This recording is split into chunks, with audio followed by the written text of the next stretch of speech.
Suntem la Milano în 2024, unde vedem mobilă, decorațiuni pentru casă și da, te-ai gândit că de fapt aici nu este vorba despre niște decorațiuni de pereți, dar de fapt și de drept sunt radiatoare.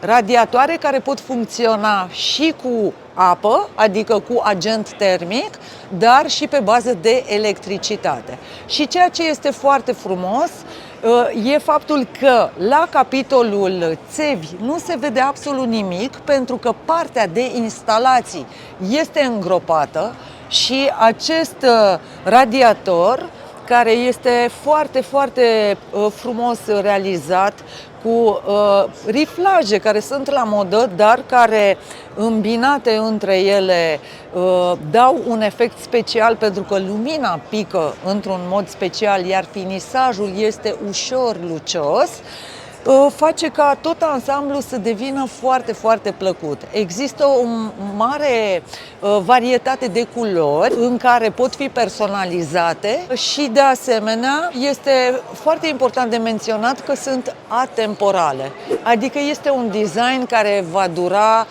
și va fi la modă foarte mult timp, poate să fie pus în dormitor, în living, oriunde.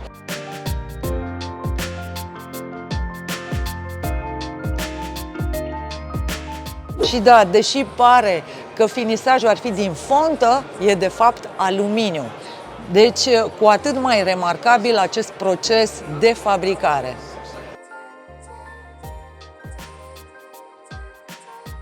Probabil că vedeți, cum vede și Bogdan din spatele camerei, două dreptunghiuri care se asortează cu ținuta mea, dar de fapt sunt două radiatoare.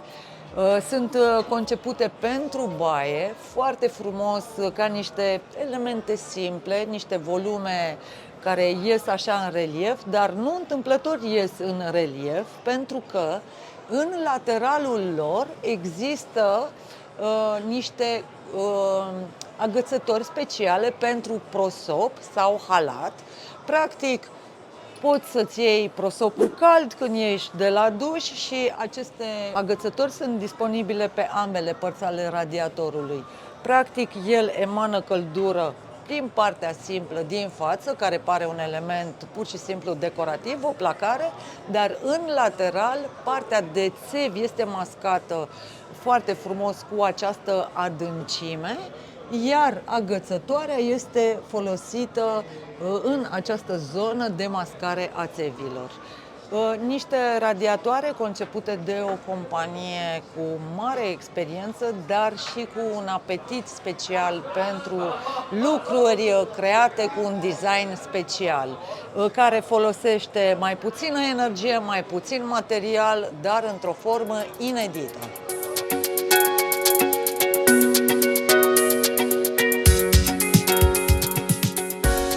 Când vine vorba despre radiatoarele pentru baie, forma nu doar că contează, dar poate să fie și o facilitate pentru confortul de zi cu zi.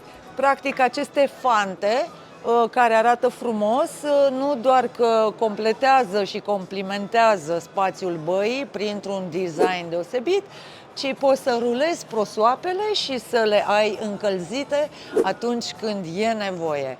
Este un design revoluționar și la capitolul sustenabilitate, mai puțin material, dar mai multă putere pentru un confort și o estetică deosebită.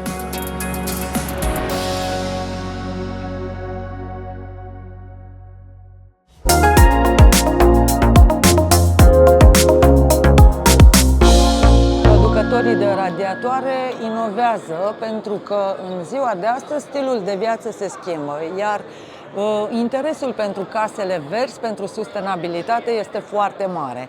Ce facem cu o casă pe care dorim să o încălzim, dar să o și răcim cu pompe de căldură? Ei bine, un producător de renume din Italia a venit cu o soluție, respectiv un singur echipament care îndeplinește două funcții.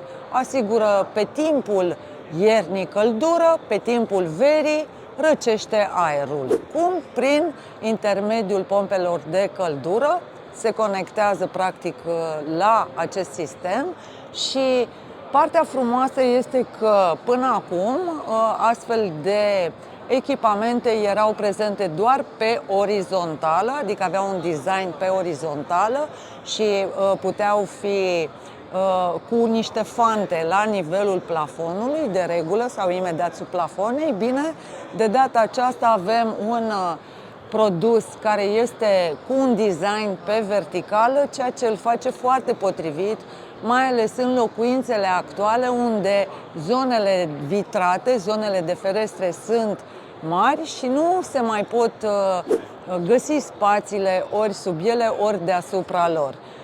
Bineînțeles, pentru că vorbim despre design italian, și accesoriile sunt prezente și partea frumoasă este că aceste accesorii pot fi interschimbabile, indiferent de model.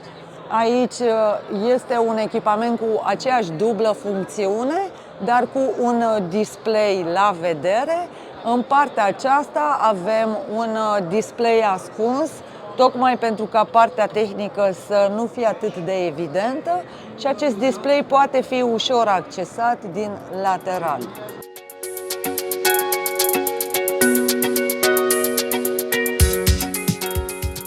Și la capitolul radiatoare lucrurile se schimbă, inclusiv la gamă pentru radiatoare, să zicem așa, de serie, normale, pe care oamenii le folosesc în casele lor.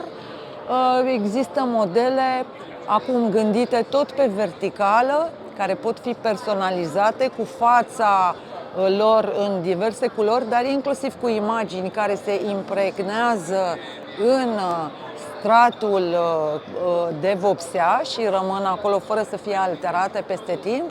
Iar partea frumoasă este că sunt mai eficiente, au un randament mult mai bun, cu un input mai mic, adică cu o cantitate de energie mai mică, se obține randament mai mare.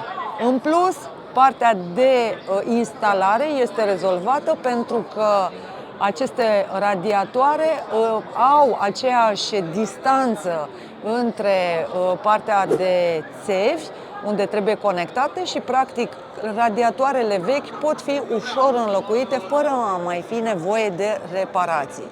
Deci partea de sustenabilitate din mai multe puncte de vedere, odată prin eficiența produselor, prin modalitatea lor ușoară de a fi conectate la un sistem de încălzire-răcire cu pompe de căldură, dar și printr-un material care poate fi reciclat ușor.